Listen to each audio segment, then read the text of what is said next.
bagira ngo twaba turisiza hakabale ngene izina rya gaho kaba akabale Rwanda.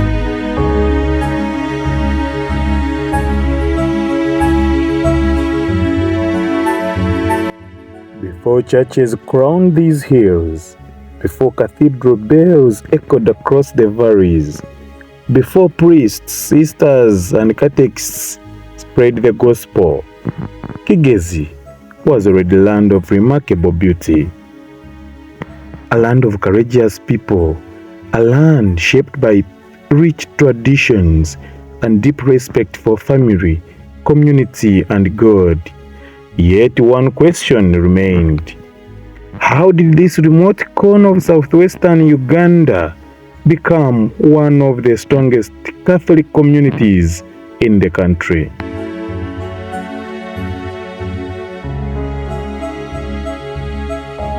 Long before Christianity reached Kigezi, the Bachiga and the Batwa peoples had developed their own social systems, customs, and religious beliefs.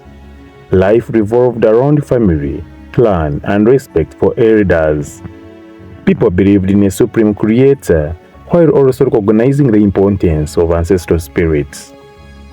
Sacred places, rituals, and community traditions shaped everyday life.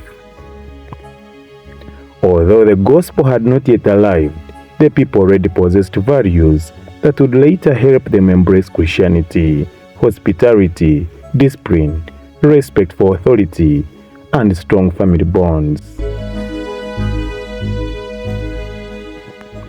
During the 19th century, the Catholic Church looked toward Africa with renewed missionary zeal. Among the religious communities answering that call were the Missionaries of Africa, popularly known as the White Fathers, founded by Charles Lavigeli in 1868. Their mission was simple but demanding: to proclaim the gospel, to educate, heal, and live among the people. Unlike many missionaries of the time, the White Fathers learned local languages, respected African cultures, and trained local catechists to become the first evangelizers. Abwatata kuba mushomesa kandi ubwo tunabasatradoti b'abajungu bari kurambura emyanya yo kuramizamo itari yemwe nemwe.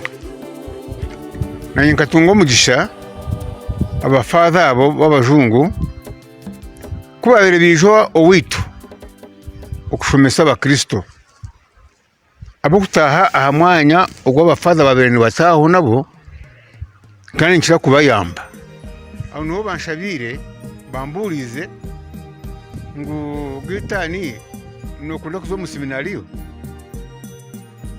naje ntubuzima ninchikunda munonga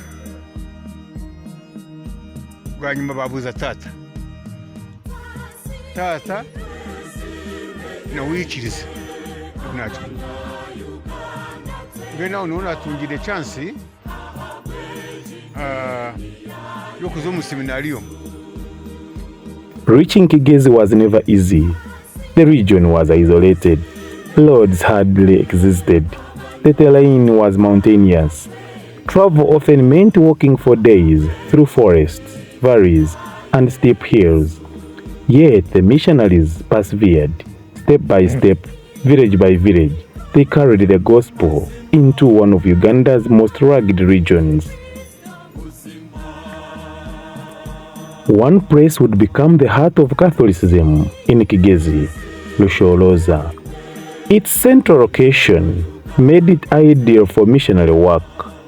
With the support of local communities and visionary leaders, land was secured for a permanent Catholic mission. From this hill, schools were opened, health services began, catechists were trained, future priests received formation. The foundations of what would later become the Diocese of Kabale had been laid. Missionaries alone could never have transformed Kigezi. The story also belongs to courageous local Christians.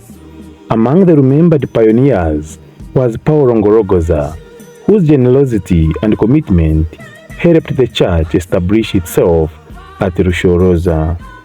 Many others donated land. They built churches using local materials. They carried bricks by hand. They welcomed priests into their homes and became catechists. Without them, the church would never have flourished. Local catechists became respected leaders. The church became deeply rooted in the everyday life. Soon, one mission station could no longer meet the growing needs to the faithful. A new chapter was approaching.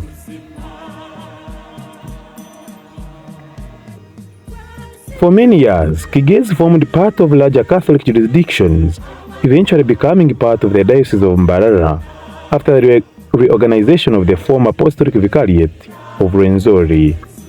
As the Catholic population continued to grow, it became increasingly clear that Kigezi needed its own bishop, its own diocesan administration, its own pastoral leadership, and the dream of a diocese was becoming a reality.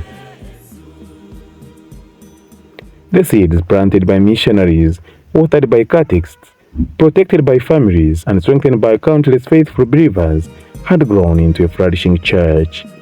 On 17th April 1966, history would change forever. The Diocese of Kabale would be born.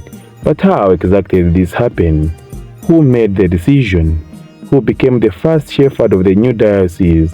Those answers await us in episode 2, the birth of the diocese and how Kabale became a diocese in 1966.